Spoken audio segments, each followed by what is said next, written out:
Welcome to New Possibilities. I speak truth to power without fear. So, today I'm going to talk about something that I had been meaning to talk about for a while, and that's the situation involving Carlisha Hood. And I'm just going to provide like a summary of what happened in that situation. So, as you all know, many of you know about this story. It's been talked about all over social media. Um, you had this situation where a woman went to a fast food restaurant, um, and she got into an argument with a man. And the man's name was Jeremy Brown. The woman's name was Carlisha Hood. Everyone involved in the situation is Black. So they get into this heated argument, and there's been some video released of this particular argument, video that a private citizen had captured. And during the video, you can see they're having this intense argument. And then this man gets so aggravated to the point where he says, if you say one more thing, I'm going to knock you out. And then this man proceeds to punch this woman uh, several times in the face. And her son walks into the restaurant. He's actually by the door, and he actually has a gun. He pulls out the gun and he proceeds to shoot this man who's attacking his mother.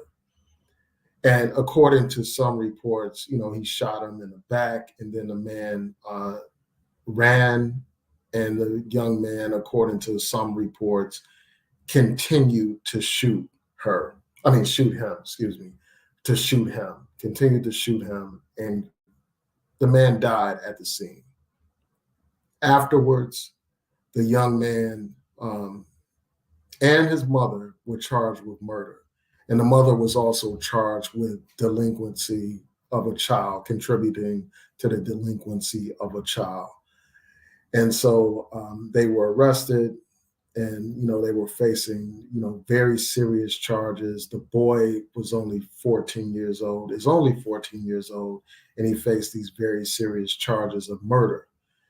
And afterwards, you had the prosecutor on television making statements about this whole thing, basically saying that the mother texted the son and encouraged the son to engage in this activity, encouraged the son to continue to pursue this man and kill this man. And then, the prosecutor was claiming that Carlisha Hood actually wanted to kill another person in the restaurant who was laughing at this whole incident.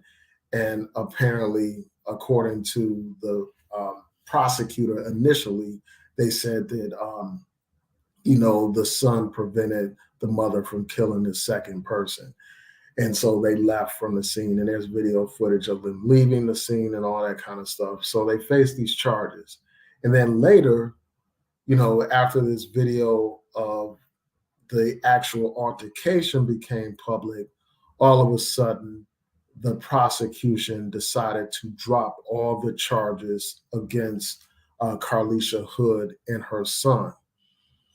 And immediately after those charges were dropped, Carlisha Hood filed a lawsuit against Chicago and the police, if I'm not mistaken. Her and her attorneys held a press conference.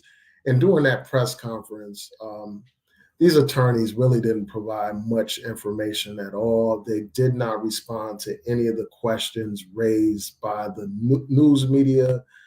So in terms of getting more information, it was a complete waste of time. And this lawsuit is basically alleging malicious prosecution, and it's also alleging that because of that malicious prosecution, Carlisha Hood suffered from emotional distress. And so what I'm going to do is go through, some of the articles to go into a little bit more detail, and then I'm going to share my thoughts about this situation.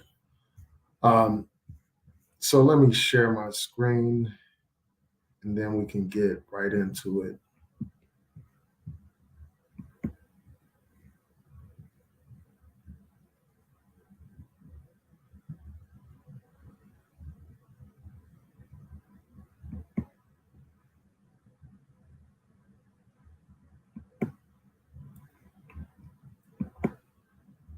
Okay, so hopefully you all can see this.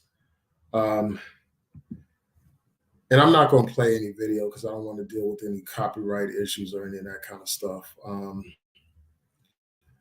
But basically, you have here,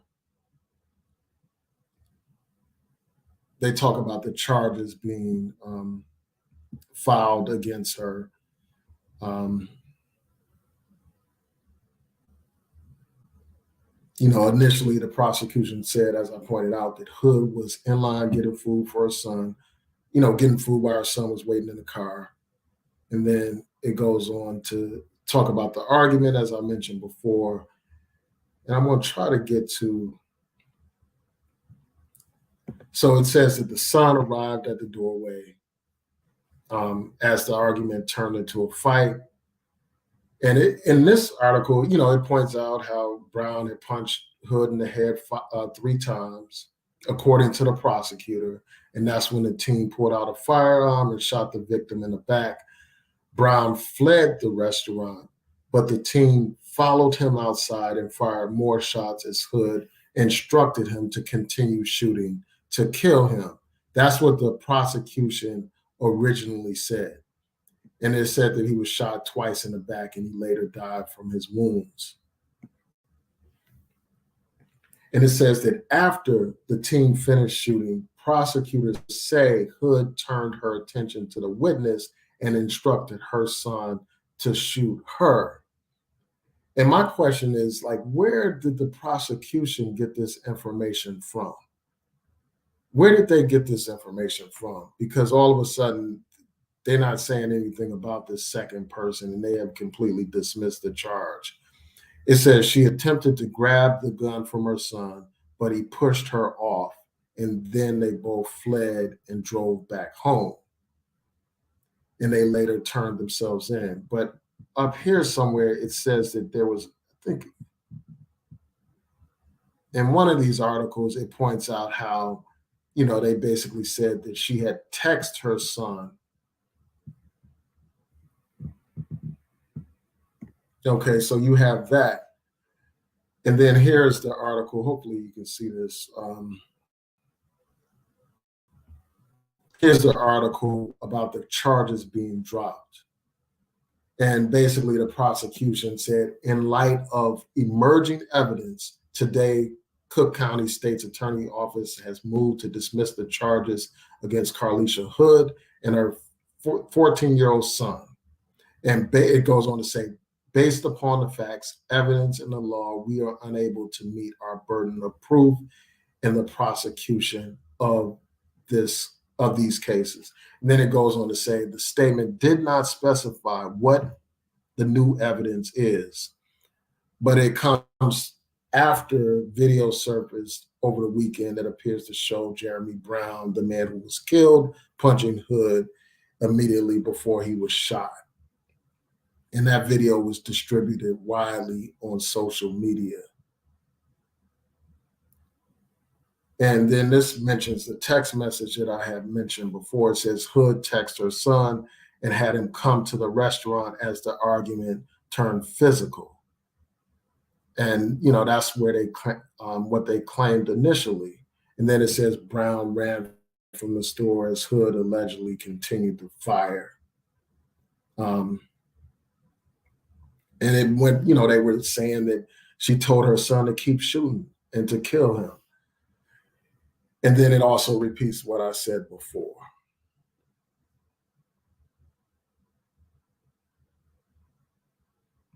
And let's see if this has, no, that's a repeat of the same article before. So I'm going to stop sharing my screen. But those are the basic facts. So you have this case suddenly dismissed and all that kind of stuff. And I want to talk about that. There's a lot of questions that I have about the case suddenly being dismissed.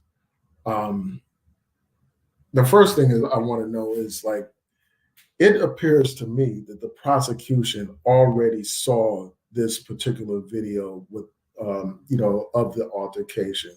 And one thing that someone had pointed out they said that in the video, and I listened to the video, the mother says something to the effect of, go to the car. And she's talking to her son, according to some people. But the man that she was getting into the argument thought that she was talking to him, or, saying something else. And so that got him aggravated, and he repeated what she had said right before he proceeded to punch her. So there are all kinds of questions like, where did the prosecution get these facts from? Is it true that they had text messages from the mothers urging the son to come into the restaurant? That's one thing that I want to know. Is there any other video footage available?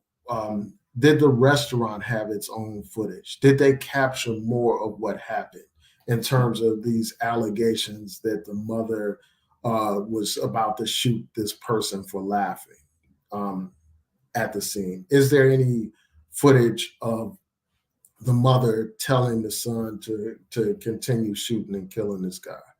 So those are some questions that need to be raised. And when I looked at this situation after that video was released, to me, it seems like this is a primarily decision based on the fact that they don't think that they're going to have a sympathetic jury. I mean, this victim is completely unsympathetic. I mean, here you have a man that brutalized a woman, and you have a kid basically doing what any kid would do, what any man would do, and that's defend their mother who's being brutalized by an attacker. So for that reason, for those reasons, the prosecution probably decided, well, we're not going to proceed with this case, even if there are arguments to be made that self-defense, this is not a case of self-defense.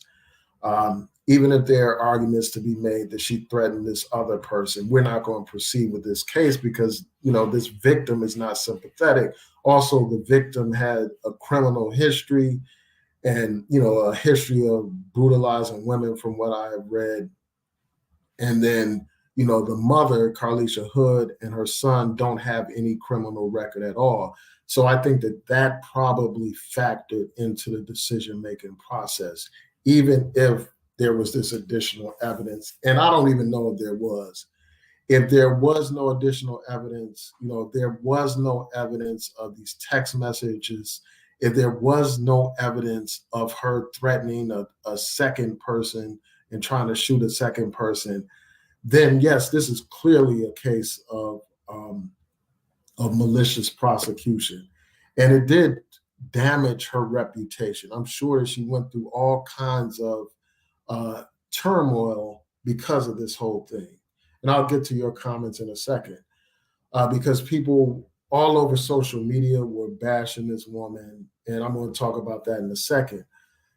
But the reason why the question of self-defense is a legitimate question is because one of the aspects of self-defense is that the accused has to believe that there was a danger present that required force, and also the accused must use force that's equivalent to the threat.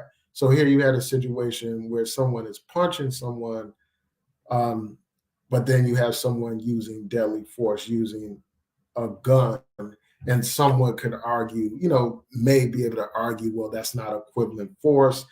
And also someone could argue at the point where this man was running away, there was no longer a danger present, and that this person, the young person, exceeded their legal rights when they proceeded to continue to follow him and shoot him and all that kind of stuff and pursue him.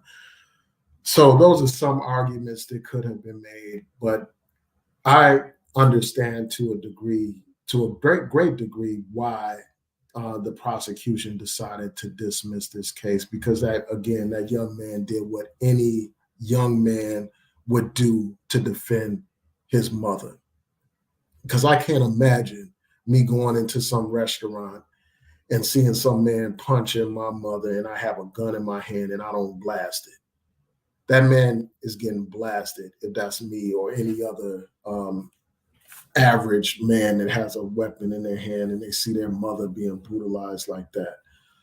Um, so yeah, those are some questions that I have. I really want to know. And now you have this lawsuit that's been filed by Carlisha Hood, alleging malicious prosecution and all that kind of stuff, alleging emotional distress. And the question is, what's going to happen with that lawsuit?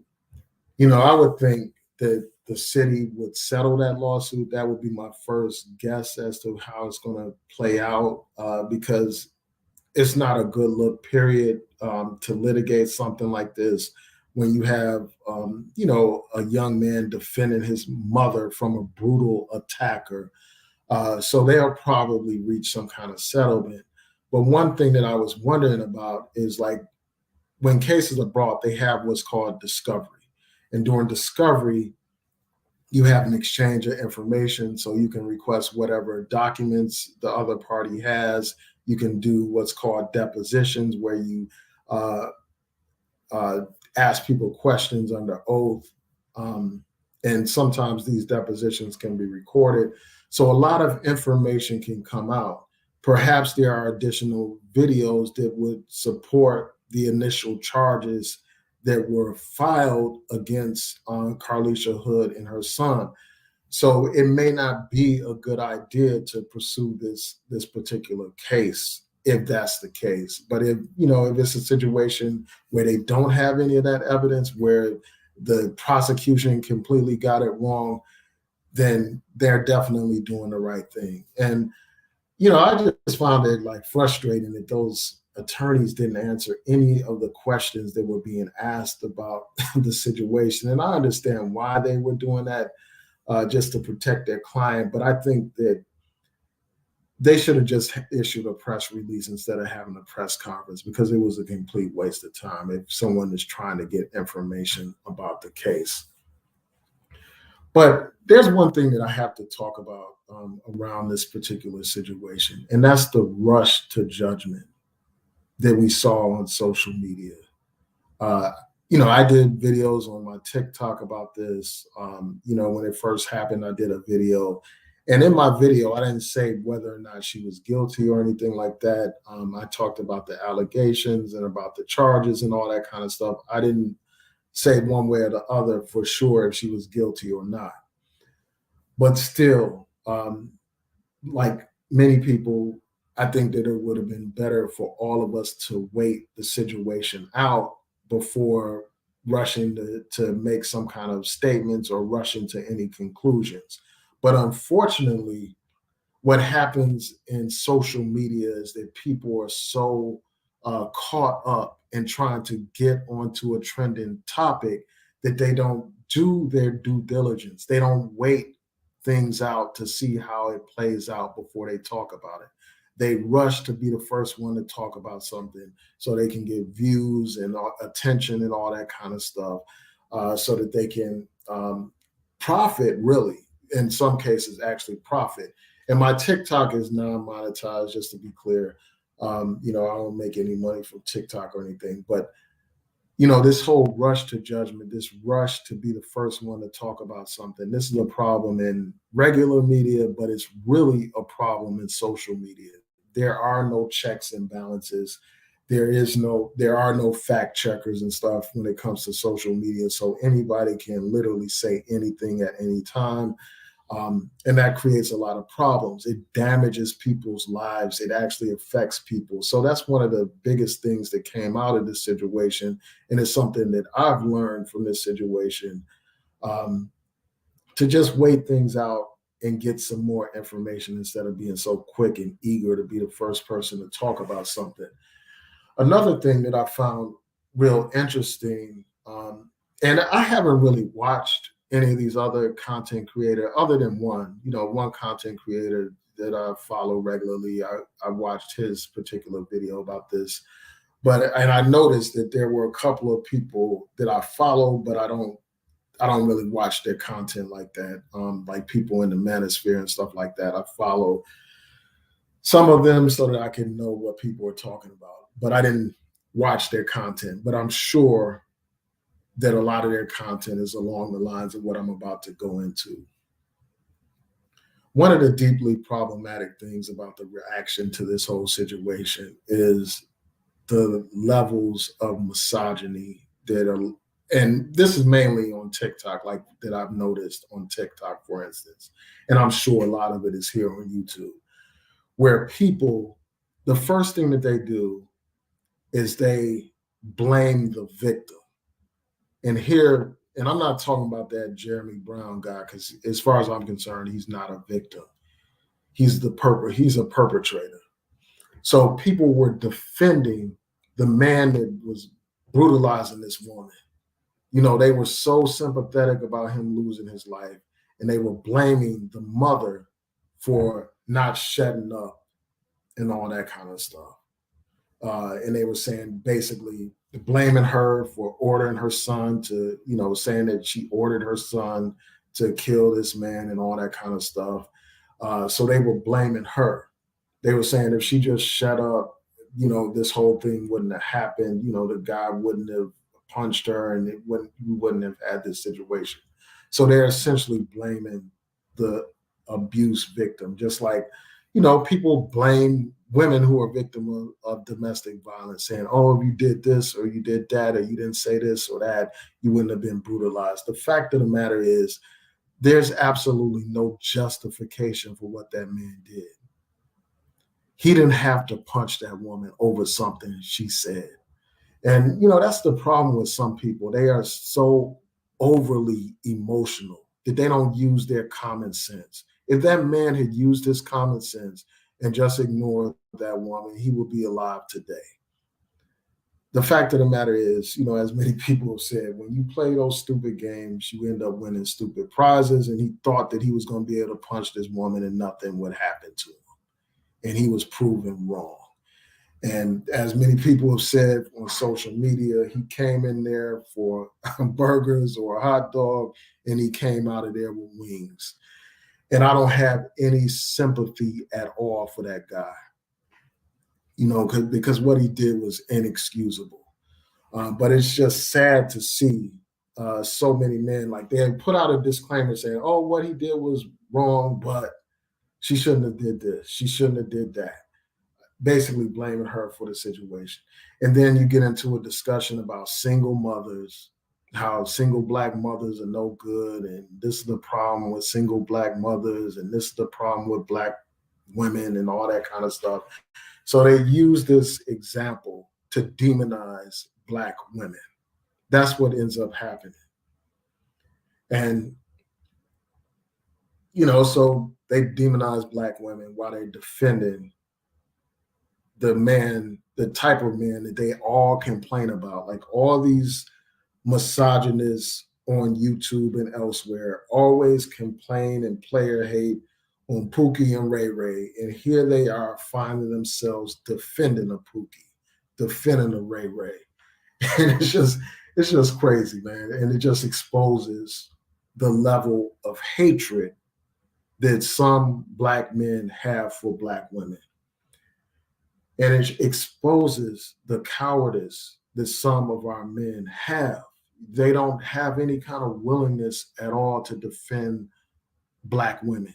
And here you had a Black mother being attacked by this man, and they're not gonna say that she was entitled to defense.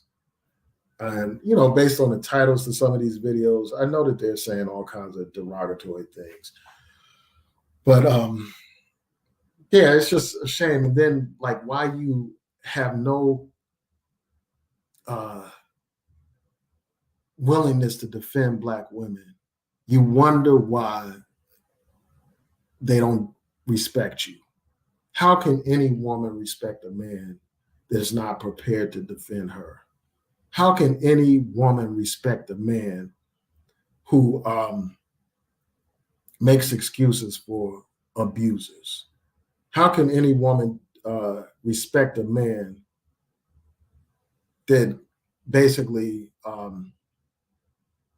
doesn't promote defending Black mothers who are subjected to attacks? So yeah, those are a couple of my quick thoughts, and now I'm gonna get to the couple of comments. Shout out to DJ Wiz. Thanks for tuning in. So DJ Wiz said that I've seen a few comments from people who knew that guy. He had a history of beating on women and put his girlfriend in the hospital a few days earlier. They also say he was on pills that day. And